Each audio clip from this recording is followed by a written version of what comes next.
नमस्कार, स्वागत है आपका हमारे खास कार्यक्रम जीवन कहानी द फ्रंट न्यूज़ की ज़बानी में और मैं आपके साथ पूजा भारद्वाज।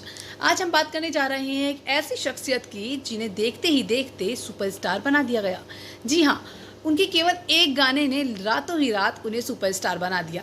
दरअसल ये महिला हैं रानू मंडल, जो कभी स्टेशन पर गाया करती थी और आज वो एक सुपरस्टार बन चुकी हैं। तो आइए जानते हैं इनकी पूरी कहानी के बारे में कि आखिर कैसे ये एक ही रात में सुपरस्टार बन गई।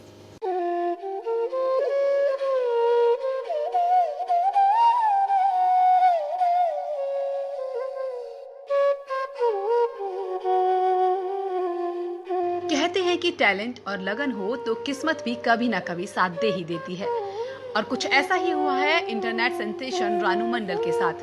वो एक लाचार महिला थी जिनकी ताकत उनकी आवाज बनी। रानू का रेलवे प्लेटफॉर्म वाला वीडियो लगभग हर किसी ने देखा होगा, जिसमें वो अपनी मोहक आवाज में लता मंगेशकर का गाना एक प्यार का नगमा है गाती हुई नजर आ रही है।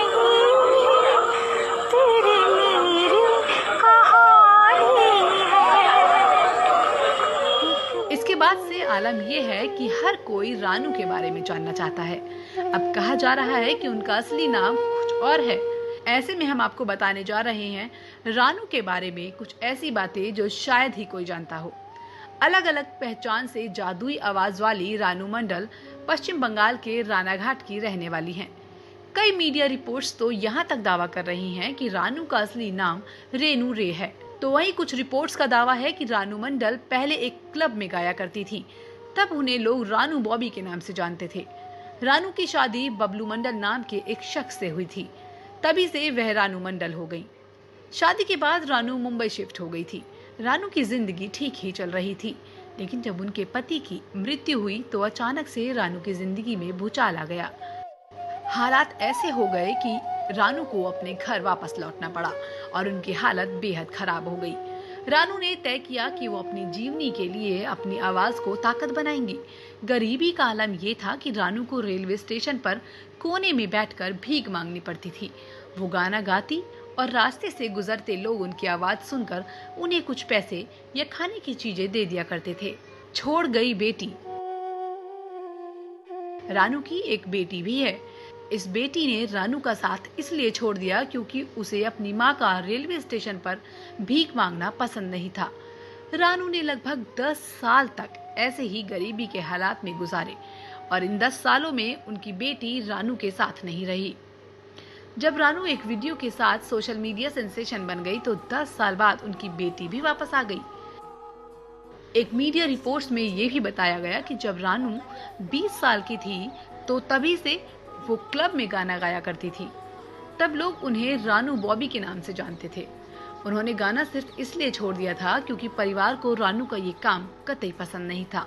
फिर एक दिन वही रानू ने कई सालों तक रेलवे स्टेशन के एक कोने में बैठकर गाना गाया और भीख मांगी। एक दिन अतीन्द्र चक्रवर्ती नाम के एक सॉफ्टवेयर इंजीनियर की वजह से रानू की किस्मत पलट गई। अतीन्द्र ने रानू को लता मंगेशकर का गाना एक प्यार का नगमा है गाते हुए देखा और उनका वीडियो रिकॉर्ड कर सोशल मीडिया पर अपलोड कर दिया। इसके बाद की कहानी तो सभी को पता है। रानू इस वीडियो के बाद इंटरनेट सेंसेशन बन गई। उनका ये वीडियो रातों रात ऐसा वायरल हुआ कि आज रानू बॉलीवुड सिंगर के तौर पर पहचानने जा चुकी हैं।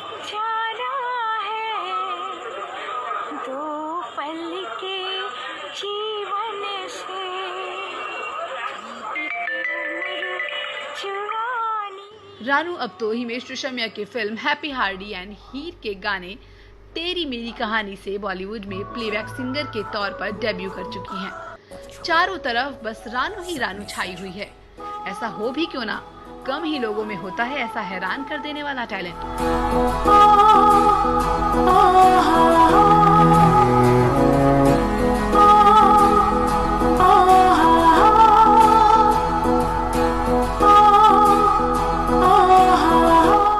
बहरहाल दर्शकों, आज के इस जीवन कहानी फ्रंट न्यूज की ज़बानी में बस इतना ही।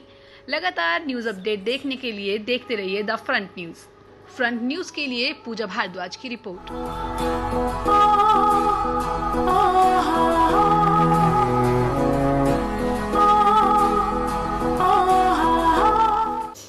रानू अब तो हिमेश रेशमिया के फिल्म हैप्पी हार्डी एंड हीर के गाने तेरी मेरी कहानी के साथ प्लेबैक सिंगर के तौर पर बॉलीवुड में डेब्यू कर चुकी हैं।